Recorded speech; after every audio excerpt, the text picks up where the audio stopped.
All right. So I've been refreshing various areas of my Mac to see where the Creator Studio might make its first appearance as being available. The website on January 28th, as of 9:49, still says available starting 1/28. But what I did notice is that Final Cut Pro has an update available. Hi, Editor Andy here. I wanted to record this voiceover of the screen recording that I made as I attempted to install the new Apple Creator Studio. So right now you're watching me create a new project in version 12 of Final Cut Pro, the standalone version. I proceeded to try to get some of the other Creator Studio apps, and it didn't allow me to do the Touch ID login so that I could get the apps. I tried Numbers, and then I tried Keynote. At the bottom of these windows, you should see the Touch ID symbol. And at this point in time, it just wasn't showing up. I assumed that the Apple App Store servers were busy with people trying to do the same thing, install the Creator Studio on their Mac. So I searched around for the different apps that are available in the Creator Studio, both old and new versions. And again, I tried to install the new versions of Creator Studio. What used to be called the iWork suite, so Keynote, Pages. I also own Photomator Pro, and I couldn't install the new version of that either. So I attempted to go back and just simply update the old programs, and I opened up and installed Compressor.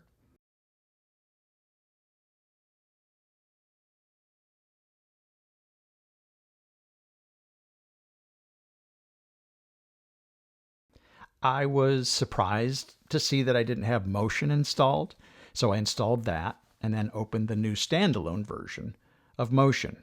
It took a while for it to start, but eventually I was able to start a new project, check out the new interface if it was new. I don't use it very often, almost never.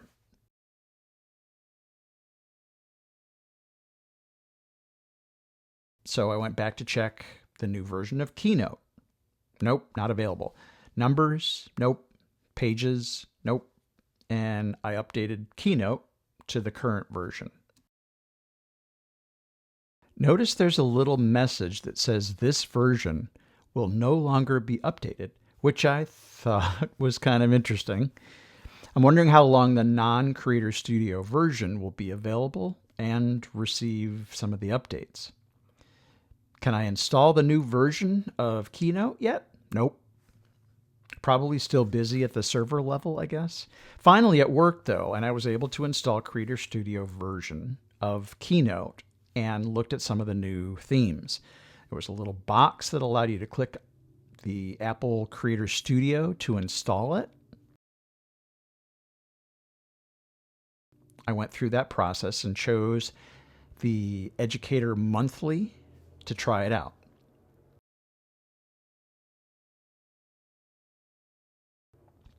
I went through the verification of eligibility, chose the University of North Florida, and I was able to get verified. And I wanted to start the free trial and got the same thing as before, no Touch ID to allow me to finish the process.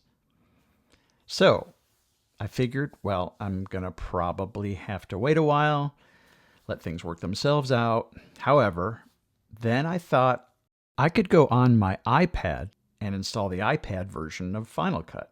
So I went through a similar process here.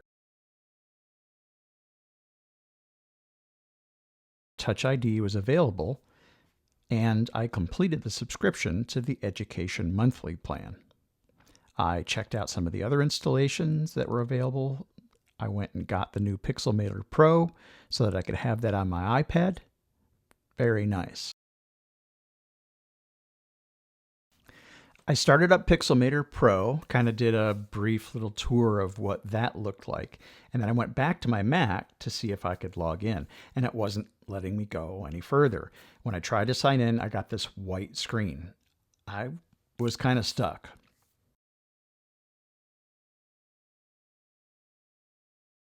What to try next? Well, I went to see all the different Creator Studio apps. I tried to get Final Cut Pro and Pixelmator Pro again. It wasn't allowing me. After a few times, though, finally, I got the Touch ID icon, and it allowed me to install Final Cut Pro, the Creator Studio version. It made some initial changes, downloaded some files, and here's Final Cut Pro, Creator Studio version 12.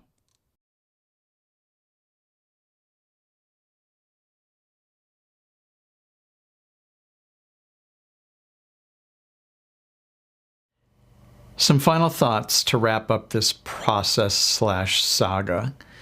First, obviously, there was no clear indication as to what time on January 28th the software would be available. As I searched for the apps, the best I could tell is they just started appearing.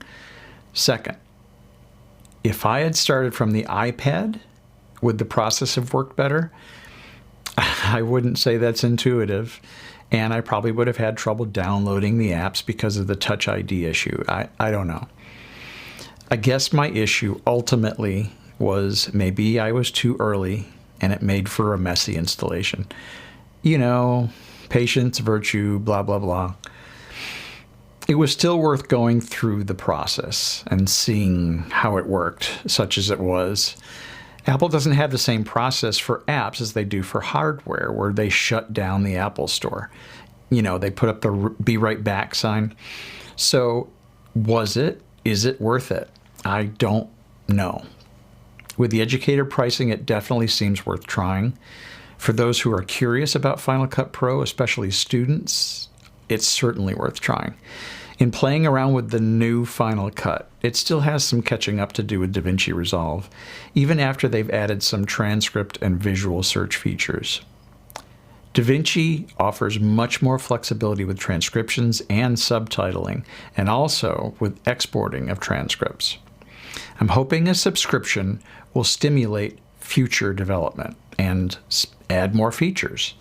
We'll see if it's all worth it. All right. That's enough. Thanks for watching. Take care, and bye for now.